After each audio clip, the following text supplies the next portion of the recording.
မင်္ဂလာပါခင်ဗျာဒီညမှာတော့ကျွန်တော်တို့အားလုံးကိုအဝေးတနေရာအချိန်ကာလအားဖြင့်ဆိုရင်တော့လွန်ခဲ့တဲ့နှစ်ပေါင်း1000ကျော်ဂျပန်နိုင်ငံရဲ့ဟေယန်ခေတ်ကာလစီကိုခေါ်ဆောင်သွားပေးခြင်းပါတယ်ဂျပန်နိုင်ငံဟာထူးဆန်းတဲ့တဏှာကြီးတွေနတ်ဘူရတွေနဲ့ဝိညာဉ်တွေရဲ့ပုံမြင်တွေပေါ်ကျွယ်ဝတဲ့နိုင်ငံတစ်ခုပါအဲ့ဒီထဲကမှဒီနေ့ကျွန်တော်ပြောပြပေးမယ့်ပုံမြင်လေးကတော့လူသားတွေရဲ့လောဘချစ်ချင်းမေတ္တာခွဲခွာခြင်းနဲ့ကောင်းကင်ဘုံရဲ့လူဝတ်ချက်တွေအကြောင်းပဲထပ်ပါတယ်ဒီဇလန်ကိုတကယ်တိုရီမိုနိုဂါတာရီဒါမှမဟုတ်ဝါခုတ်စမားကြီးရဲ့ပုံမြင်လို့လည်းခေါ်ကြပါတယ်ဒါဟာဂျပန်တမိုင်းမှာရှေးအကြအစုံစာပေတစ်ခုလို့တတ်မှန်ခံထားရတာပါကဲပဝန်းကျင်ကိုတိတ်ဆိတ်အောင်ထားလိုက်ပါမျက်လုံးလေးတွေကိုမိတ်ထားပြီးရှေးခေတ်ဂျပန်ပြည်ရဲ့ဝါတော်ကြီးတစ်ခုတည်းကိုစစ်ကူးနဲ့လမ်းလျှောက်ဝင်ခဲ့ကြရအောင်ဗျာလွန်ခဲ့တဲ့နှစ်ပေါင်းများစွာကဂျပန်နိုင်ငံရဲ့တောတောင်ထူထပ်တဲ့ရွာလေးတစ်ရွာမှာအိုကီနာလို့ခေါ်တဲ့အဖိုးအိုတူရှိခဲ့ပါတယ်သူဟာနေ့စဉ်နဲ့အညာတောထဲကိုသွား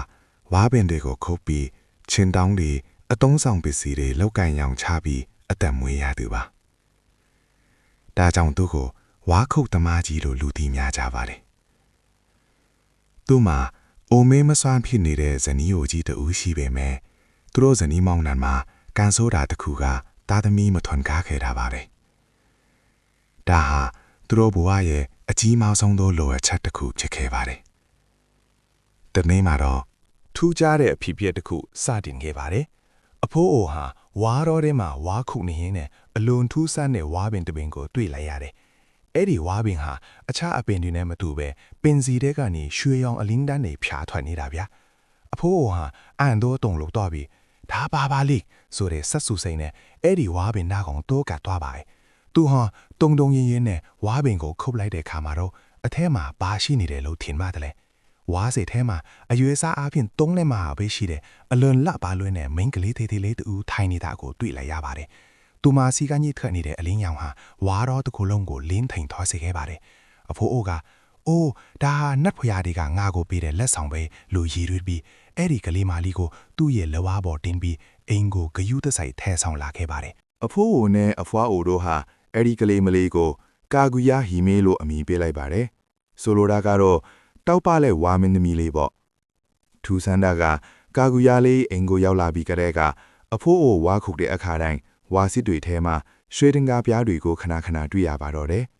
မကြခင်ပါမယ်သူတို့ဇနီးမောင်နှံဟာအလွန်ချမ်းသာတဲ့တထေကြီးတွေဖြစ်လာကြပါတယ်ဒါပေမဲ့ပိုပြီးထူးဆန်းတာကကာဂူယာလေးရဲ့ကြီးထွားနှုံးပါပဲသူမဟာ3လအတွင်းမှာပဲကလေးဘဝကနေအလွန်လှပတဲ့အမျိုးသမီးပြိုလေးတူဖြစ်လာခဲ့ပါတယ်သူမရဲ့အလှအပားဟာလူသားတယောက်ရဲ့အလှအမျိုးမဟုတ်ပဲမြင်သူတိုင်းကိုမိန်မောသွားစေလောက်တဲ့ကောင်းငင်မုံကအလှမျိုးပါသူမရဲ့အသားရည်ဟာလက်ရောင်လိုဝင်ပဲနေပြီးသူမရှိနေတဲ့နေရာတိုင်းဟာမှောင်မိုက်နေဟင်းတောင်လင်းထိန်နေတော့ပါတယ်ဒီသတင်းဟာတနိုင်ငံလုံးလိုပြန့်နှံ့သွားပါတော့တယ်ဝါခုတ်သမားကြီးရဲ့အိမ်မှာကဘာပေါ်မှာအလှဆုံးမိန်းကလေးတယောက်ရှိနေတယ်ဆိုတဲ့သတင်းပေါ့မကြခင်မှာပဲဂျပန်ပြည်ရဲ့အထက်တန်းစားမင်းဆိုရာစားတွေတထေးသားတွေဟာကာဂူယာကိုလက်ထပ်ခွင့်တောင်းဖို့အိမ်ရှိမှာစုပြုံရောက်ရှိလာကြပါတယ်အဲ့ဒီထဲမှာဂုံတရေရှိလာတဲ့မင်းသားကြီး9ပါးလည်းပါဝင်ပါတယ်ဒါပေမဲ့ကာဂူယာကတော့ဘသူ့ကိုမှလက်ထပ်ဖို့စိတ်မဝင်စားပါဘူးသူမဟာအမြဲတမ်းကောင်းကင်ကလာမင်းကြီးကိုကြည့်ပြီးဝမ်းနည်းနေတတ်ပါတယ်ဒါပေမဲ့အဖိုးအိုကိုအားနာတာကြောင့်သူမကိုလက်ထပ်ခြင်းနဲ့မင်းသား9ပါးကိုမဖြစ်နိုင်တဲ့တောင်းဆိုချက်9ခုတောင်းဆိုလိုက်ပါတယ်ပထမမင်းသားကို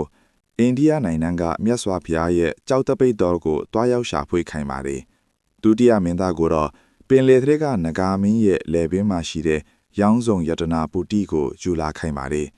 တတိယမင်းသားကိုတော့မီးထဲရင်မလောင်ကျွမ်းနိုင်တဲ့မီးကျွဲ့ရဲ့အမွေးနဲ့လှုပ်ထားတဲ့ဝိယုံကိုယူလာခိုင်းပါတယ်စတုထမင်းသားကိုတော့တရုတ်ပြည်ကဒန္တာယီလာယတနာတစ်ပင်ရဲ့ခက်လက်ကိုယူလာခိုင်းပါတယ်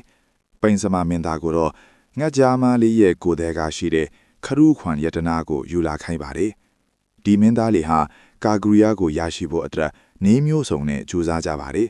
အချို့ကအတူတွေလုတ်ပြီးလိန်ညာကြတယ်အချို့ကပင်လယ်ထဲမှာမုန်တိုင်းမိပြီးတေလူမတက်ချကြရတယ်နောက်ဆုံးမှာတော့ဘသူမှအစစ်အမှန်ကိုယူမလာနိုင်ခဲ့ကြပါဘူးဒါဟာ ကာဂူယာကသူမကိုဘယ်သူမှလက်မထပ်နိုင်အောင်တမင်တကာခိုင်းစေခဲ့တာဖြစ်ပါတယ် ဒီတည်င်းဟာဂျပန်ပြည်ရဲ့ဧကရဇင်မင်မီကာရိုဌာနတိပြန့်နှံ့သွားပါတယ်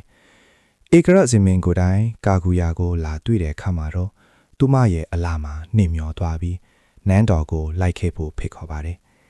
ဒါပေမဲ့ကာဂူယာကငြင်းပယ်ခဲ့ပါတယ်ကျမဟာဒီကဘာကလူသားတရားမဟုတ်လို့နန်းတော်ကိုလိုက်လို့မရပါဘူးလို့သူမကဆိုပါတယ်ဧကရဇင်မင်ဟာသူမကိုအတင်းအကျပ်မခေါ်ဆောင်သွားပြီးမြဲသူတို့နှစ်ဦးဟာကပြားတွေအပြန်အလှန်ပေးဖို့ရင်တန်ရောစဉ်တွေဖြစ်ပေါ်ခဲ့ကြပါတယ်နှစ်တွေကြာလာတဲ့အခါမှာတော့ကာဂူယာဟာလာပြည့်ညည်တိုင်းမှာငိုကြွေလာပါတော့တယ်အဖိုးနဲ့အဖွားဟိုကစိုးရင်တကြီးမိတဲ့အခါမှာတော့သူမကအမှန်တရားကိုဖွင့်ပြောလိုက်ပါသည်အဖေနဲ့အမေ ကျမဟာကမာမြေကလူသားတယောက်မဟုတ်ပါဘူးကျမဟာလက်မင်းဘော်ကမြို့တော် Moon Capital ကလာတဲ့သူပါကျမအရင်ကအဖေတစ်ခုလောက်ခဲ့မိလို့ဒီကဘာကိုခေတ္တပြည်နှင်းတန်ပေးခံရတာပါအခုတော့ကျမရဲ့ဖြစ်တန်စေပါပြီလာမဲ့လက်ပညာမှာလက်မင်းဘော်ကစစ်တီတော်ဒီကျမကိုလာခိုကြပါတော့မယ်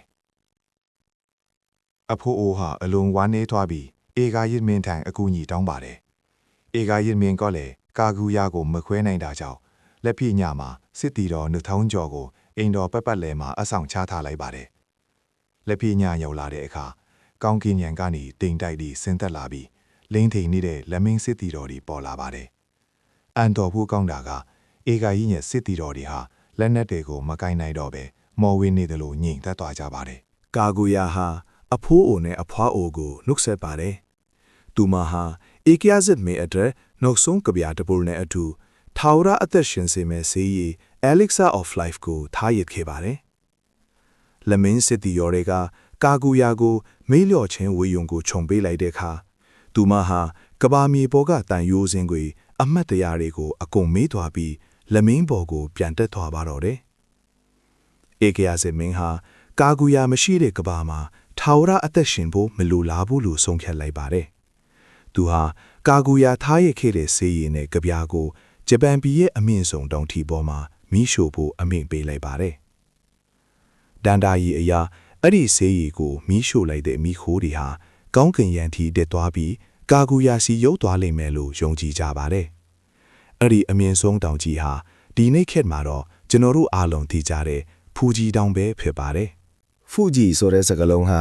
ဖူရှိတေမျိုးမဟုတ်ချင်းထာဝရအသက်ဆိုတဲ့စကားလုံးကနေဆင်းသက်လာတာလို့ဆိုကြပါတယ်။ဒီနေ့အထိလဲဖူဂျီတောင်ထိပ်ကတိမ်တိုက်တွေကိုမြင်ရတဲ့အခါဂျပန်လူမျိုးတွေဟာလမင်းသမီးလေးစီကိုပေးပို့နေတဲ့ဧကရာဇင်မင်းရဲ့တရင်စကားအဖြစ်အမတ်ရနေကြဆဲပါတယ်။ဒီပုံပြင်လေးဟာကျွန်တော်တို့ကိုသင်ခန်းစာတစ်ခုပေးပါတယ်။အဲ့ဒါကတော့ဘလောက်ပဲလွတ်ပါတဲ့အရာတွေဘလောက်ပဲကြီးမားတဲ့ချစ်ချင်းတွေရှိပါစေတနေ့မှာတော့ခွဲခွာခြင်းဆိုလားရှောင်လွယ်လို့မရဘူးဆိုတာပါပဲဒါပေမဲ့အဲ့ဒီအမတ်တရားတွေဟာဖူဂျီတောင်ကမီခိုးတွေလိုမဲ့ထာဝရတည်ရှိနေမှာပါနားထောင်ပေးခဲ့ကြတဲ့အတွက်ကျေးဇူးတင်ပါတယ်နောက်ထပ်ထူးဆန်းထွေလာပုံပြင်တွေမှာပြန်တွေ့ကြရအောင်ဗျာလူကြီးမြတ်မြတ်အားလုံးကောင်းတော်ညာလေးဖြစ်ပါစေ